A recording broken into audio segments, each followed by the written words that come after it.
ముఖ్యంగా చూసుకుంటే దీనికి సంబంధించి అయోధ్యకి సంబంధించి విశ్వ హిందూ పరిషత్ పాత్ర నిజంగా ఫస్ట్ నుంచి కూడా అయోధ్య అని అనుకున్నప్పటి నుంచి కూడా మీ పాత్ర ఇందులో ఎంతైనా ఉందనే చెప్పుకోవాలి. ముఖ్యంగా చూసుకుంటే అక్షింతల కార్యక్రమం అయినా లేకపోతే అసలు అయోధ్య గురించి ఇన్విటేషన్స్ పంపించడంలో ప్రతి దాంట్లోనూ మీ పాత్ర ముఖ్యంగా ఉందనే చెప్పుకోవాలి. అసలు మీకు దీని గురించి ఏం చెప్తారు?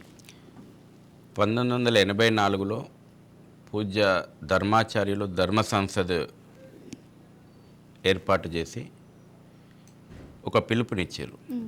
అయోధ్య రామ మందిరం యొక్క పునర్నిర్మాణము, మధుర శ్రీకృష్ణ జన్మభూమి మందిరం యొక్క పునర్నిర్మాణము, కాశీ విశ్వనాథుని యొక్క మందిర పునర్నిర్మాణము, ఈ దేశం యొక్క స్వాభిమాన మందిరాలవి, ఈ జాతి పునర్నిర్మించుకోవాలి అనేటువంటి పూజ్య ధర్మాచార్యుల పిలుపు మేరకు విశ్వ హిందూ పరిషత్ యొక్క ఉద్యమం లోపల ఆనాటి నుండి కూడా ముందు వరుసలో నిలిచింది. అయోధ్య ఉద్యమము ఒక 500 సంవత్సరాల పోరాటం. ఇది 1528 నుంచి మొదలు పెట్టుకుంటే 1992 డిసెంబర్ 6వ తేదీ బాబర్ కలంకిత కట్టడం నేల కూలిన రోజు వరకు ఈ జాతి 500 సంవత్సరాల సుదీర్ఘ పోరాటం చేసింది. ఇది అయోధ్య చరిత్ర.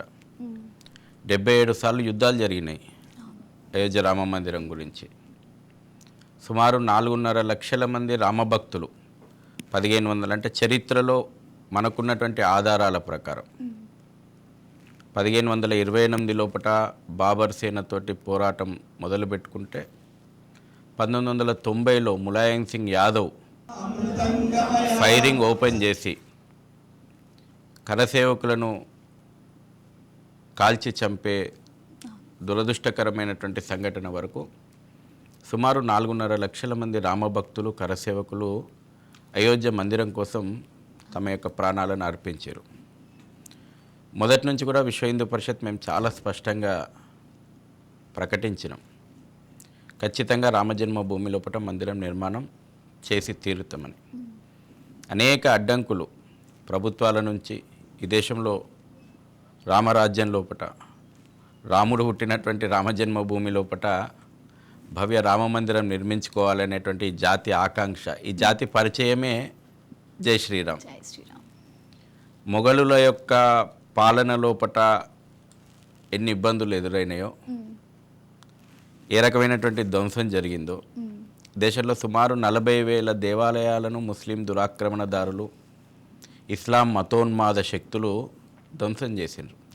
కళ్ళ ముందర ఉన్నాయి మనకు. ఎక్కడికి పోయినా, ఏ చారిత్రాత్మకమైనటువంటి దేవాలయం దగ్గరికి పోయినా మనకి ఈ రోజుకు కళ్ళ ముందర కనబడుతున్నాయి విరిగిన విగ్రహాలు, పగిలిన స్తంభాలు.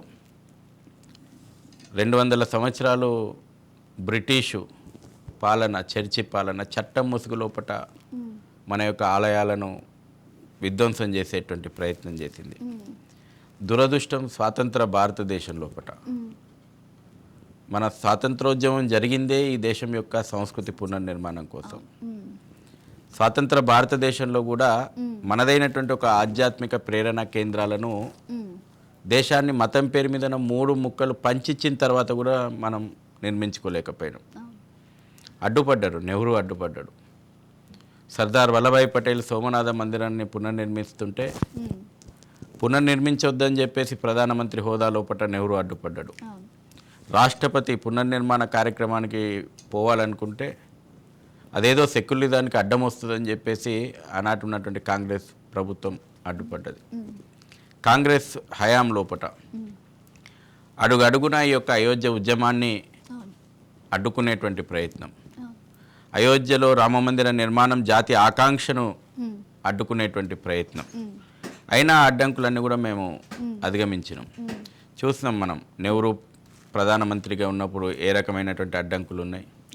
ఇందిరాగాంధీ ప్రధానమంత్రిగా ఉన్నప్పుడు చివరికి ఈ దేశంలో మైనార్టీ అప్పీజ్మెంట్ ఎక్కడికి పోయిందంటే ఒక బోగస్ ట్రస్టును సృష్టించి మధుర శ్రీకృష్ణ మందిరాన్ని, జన్మస్థానాన్ని ముస్లిం పక్షాలకు అప్పచెప్పింది.